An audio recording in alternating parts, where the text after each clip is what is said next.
अस्सलाम वालेकुम अज़ीज़ान मन, मैं तैयब एजाज़ हूँ। GFS 7 वंडर के हवाले से कंप्लीट एनालिसिस करते हैं आज मार्केट में। कंप्लीट एनालिसिस, बहुत सारे लोगों की आरा हैं कि GFS 7 वंडर में पैसे जमा करवाने चाहिए या नहीं, या क्या ये डिलीवर करेगा कि नहीं करेगा। एक चीज़ बड़ी रियलिटी के साथ बता दूं कि देखें, इस वक्त भी ऑन ग्राउंड इनकी कोई ख़ास डेवलपमेंट नज़र नहीं आ रही। ये बात सच है। साइट है इनकी, लेकिन कोई ख़ास डेवलपमेंट जितना इन्होंने क्लेम किया था वो नज़र नहीं आ रहा। एक तो ये नेगेटिव पॉइंट, और पिछले कई सालों से है।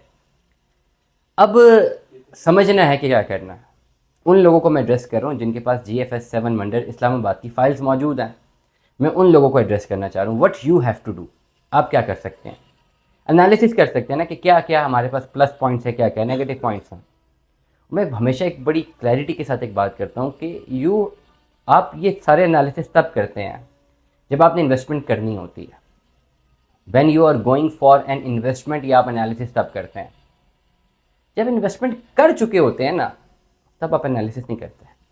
तब you are left with one choice only. जो इन्वेस्टमेंट उठाई है, या तो उसको ज़ाया होने दें या एंड तक जाएं, पूरा करें। मैं ये क्लैरिटी के साथ नहीं कह सकता ये भाग जाएंगे, आई कैन नॉट से। मैं ये भी नहीं कह सकता कंप्लीटली डिलीवर करेंगे।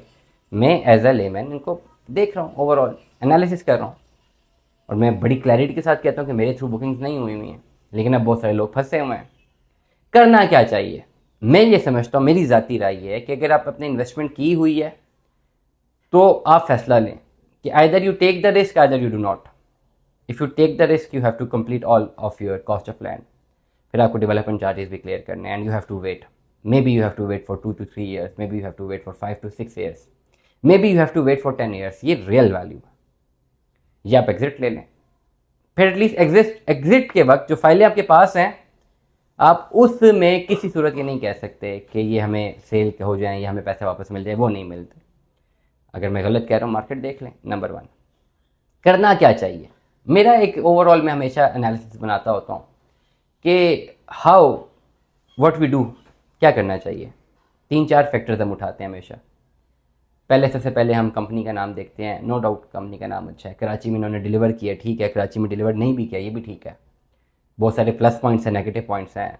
लेकिन ये जो 3 से 4 साल गुजरे हैं, पिछले स्पेसिफिकली 3 साल, जिसमें रियल स्टेट का बदतरीन हाल लोगों ने देखा है, उसमें बहुत बड़े बड़े डेवलपर्स भाग गए, बड़ी बड़ी कंपनीज भाग गई, लोगों का करोड़ों अरबों रुपया डूब गया।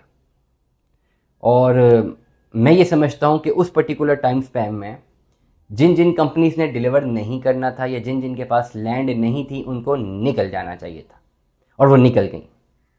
अब उस फिल्ट्रेशन के बाद जो कंपनीज हमारे पास बची हैं, आई गेस कि ये डिलीवर कर सकती हैं, क्योंकि एक पॉजिटिव इंडिकेटर नज़र आ रहा है ऑन द मार्केट वैल्यू कि हाँ ये डिलीवर कर सकते हैं।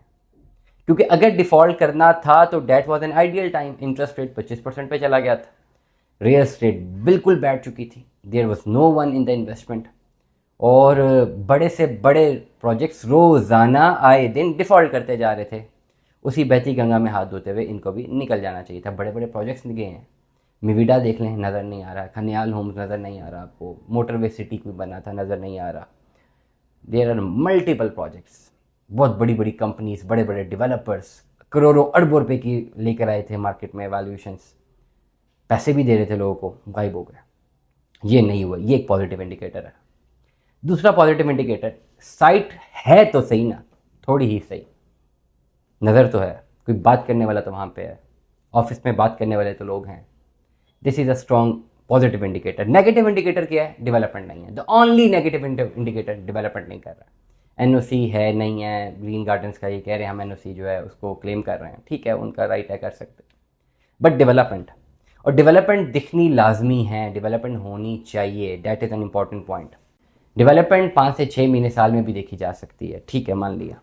बट व्हाट इफ़ अगर डेवलपमेंट हो जाती है और फिर प्लॉट्स कट के मिलना शुरू हो जाते हैं, तो इसकी क्या गारंटी है कि जो लोग फाइल्स में भी पेमेंट जमा नहीं करवा रहे उनको प्लॉट्स देंगे, उनको कैंसिल नहीं करेंगे, या नए पेमेंट प्लान पे कोई पेमेंट प्लान लॉन्च करके उनको प्लॉट्स देना शुरू नहीं करेंगे।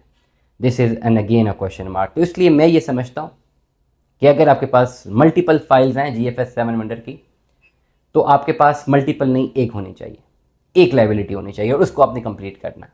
मल्टीपल लाइबिलिटीज़ रखने का कोई फ़ायदा नहीं है। The only thing which you can do कि अगर आपके पास मल्टीपल फाइल्स हैं, आप मुझे उसके डिटेल लेजर्स भेजेंगे व्हाट्सएप पे, मैं पढ़ के गाइड करूँगा कि आपने उनको आपस में मर्ज के ऐसे करना है, कैसे करना है थ्रू मार्केट, और मर्जिंग के साथ साथ आपको कैश इन हैंड देना मस्ट है।